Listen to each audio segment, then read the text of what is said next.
আসন্ন কোরবানির ঈদকে সামনে রেখে শরীয়তপুরের নদিয়া উপজেলায় মহিষখোলা বাজারে জমে উঠেছে কোরবানির পশুর হাট। বুধবার বিকেল ৩টা থেকে শুরু করা হয় মহিষখোলার ঐতিহ্যবাহী পশুর হাটের কার্যক্রম। এ সময় উপজেলার বিভিন্ন প্রান্ত থেকে এই হাটে দলে দলে গরু ছাগল নিয়ে আসতে দেখা গেছে বিক্রেতাদের।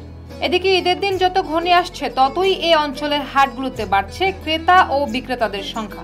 এছাড়া এখানে স্থানীয় ব্যবসায়ীরা জানিয়েছেন কোরবানির পশুর দাম বেশ ভালো, তবে গত কয়েকদিনের তুলনায় এখন গরু ও ছাগলের দাম তুলনামূলক বেশি। তাছাড়া এখানকার অধিকাংশ গরু ছাগল স্থানীয় কৃষকেরা লালন পালন করেন। এসব গরু ছাগল প্রাকৃতিক পরিবেশে লতা পাতা ঘাস খেয়ে বেড়ে ওঠে। অপরদিকে এবছর শরীয়তপুরের কোরবানির জন্য ১,০৭,০৩২টি পশু প্রস্তুত করা হয়েছে। জেলায় চাহিদা রয়েছে ১,৩২টি পশুর।